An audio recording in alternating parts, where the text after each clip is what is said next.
toutes et à tous les amis, c'est TheCusto25 et aujourd'hui on se retrouve pour un nouveau tutoriel sur de cuisine au top. Donc cuisine au top, je vous en avais parlé dans mon ancienne vidéo de présentation, explication de chaîne.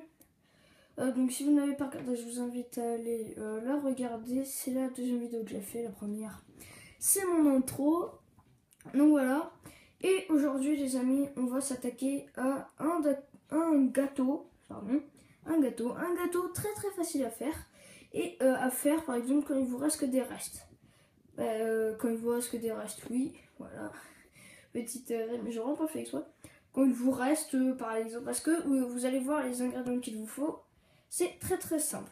Donc les ingrédients qu'il vous faut, il vous faudra 3 œufs, 3 cuillères à soupe de sucre, 3 cuillères à soupe de farine et gros comme un œuf de beurre fondu avec en plus un verre de lait. Les amis, après la présentation des ingrédients, on va passer à la pratique. Donc vous allez casser dans un bol 3 œufs. Pour casser les 3 œufs, vous allez bien battre avec un fouet. Mélanger les 3 œufs jusqu'à obtenir cette substance. Vous allez rajouter 3 cuillères à soupe de sucre. Après avoir rajouté les 3 cuillères à soupe de sucre, vous allez encore bien battre avec un fouet. Après avoir bien battu avec le fouet, vous devez obtenir toujours cette substance. On aura juste rajouté le goût sucré. La prochaine étape va être de rajouter 3 cuillères à soupe de farine. Après avoir mis la farine, vous allez encore bien mélanger avec un fouet. Mais cette fois-ci, vous allez devoir le faire très très très vite parce qu'il ne faut pas qu'il y ait de grumeaux, sinon la pâte ne sera pas assez lisse et il y aura des bouts dans votre gâteau, ce sera vraiment pas bon. Donc je vous conseille de mettre une cuillère à soupe de farine, vous mélangez, la deuxième cuillère, vous mélangez, la troisième cuillère, vous mélangez. Après avoir bien mélangé, vous devez obtenir une pâte bien lisse comme celle-ci. Ce n'est pas grave si vous avez des grumeaux au début, mais vous allez voir que plus vous allez mélanger de plus en plus fort, plus la pâte va devenir lisse. Vous allez devoir aller faire fondre du beurre dans le micro-ondes. Donc une part de beurre, on dit gros comme une noix. Et donc ça fait à peu près cette taille. Voilà, ça fait à peu près cette taille. Vous allez le mettre dans un verre et après le faire chauffer au micro-ondes. Après avoir mis le verre dans le micro-ondes, vous devez vous assurer que vous avez une protection en plastique juste au-dessus pour pas que le beurre splitche partout. Voilà, vous le mettez bien, vous fermez le micro-ondes et vous mettez le micro-ondes à 1 minute. Mais vous n'allez pas attendre 1 minute, vous devez juste regarder à travers le micro-ondes que dès que le beurre sera fondu. À la sortie du micro-ondes, le beurre devrait être liquide comme ça. Attention en le sortant à ne pas vous brûler. Vous retournez à votre pâte et cette fois-ci, vous devrez verser le beurre en laissant un petit fond dans le verre, voilà, un petit fond dans le verre. Et donc vous allez verser ça dans votre pâte, puis après vous allez mélanger. Après avoir mélangé, vous devez obtenir une pâte comme ça. Une pâte comme ça. Elle sera déjà un peu plus lisse que tout à l'heure. Prochaine étape, le lait.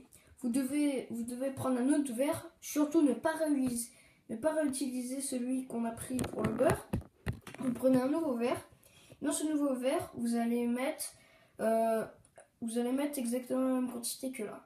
Que l'on a besoin d'un lait tiède.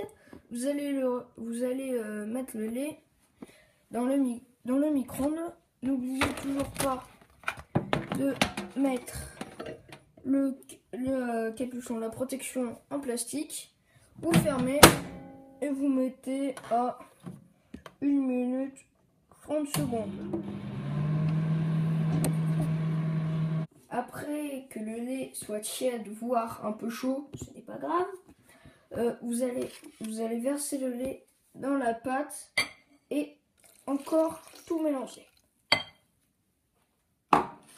Après avoir mélangé le lait, la pâte doit être lisse et liquide comme celle-ci. Votre pâte est maintenant prête vous devez la mettre maintenant mettre votre pâte dans le moule pour que votre gâteau soit prêt. Vous devez prendre le fond de beurre tiède qui ne l'est plus vraiment et le sopalin et le moule. Choisissez de préférence un moule rond. Vous prenez un morceau de sopalin et vous le mettez en boule comme ceci.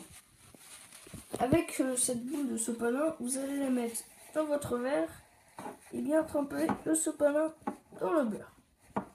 Avec ce morceau de sopalin plein de beurre, vous allez beurrer le moule de tous les coins. Vous allez même le faire sur le côté, vraiment partout. Après avoir pris votre manche-tout et votre bol, vous allez verser toute la pâte dans le moule. Avec le manche-tout, vous allez racler tout ce qui est resté coincé.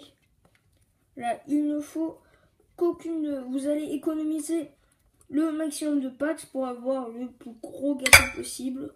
On va tout mettre. Voilà.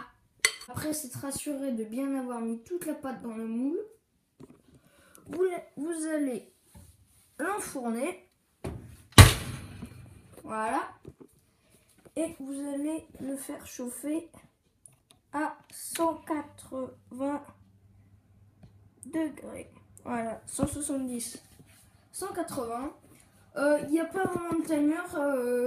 Je vous conseille d'aller regarder toutes les 15 minutes et il faut que ça ait bien gonflé. Après que vous ayez enfourné le gâteau, en attendant 20 minutes, 30 minutes, où il faut qu'il soit comme ça. Il faut qu'il ait bien gonflé et une bonne couleur. Sorti.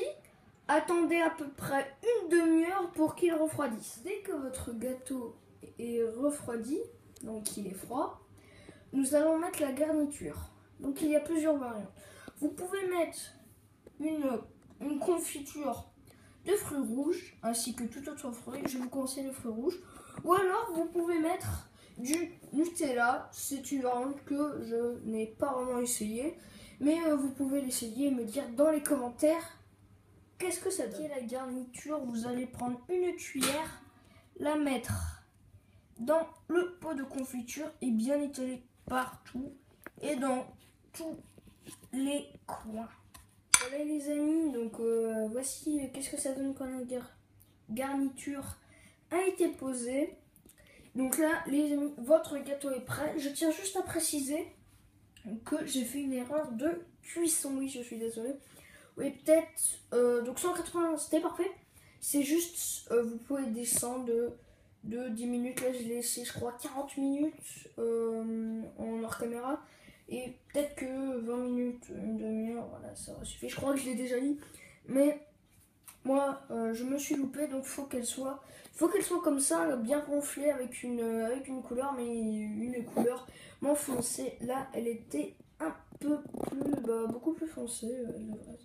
Un peu plus clair là, comme ça, comme juste là, je sais pas si vous voyez, là vous voyez une sorte de jaune avec de la confiture, c'est là, il y aurait plus de cette couleur là avec toujours un peu plus foncé, mais voilà les amis, donc là votre gâteau est prêt.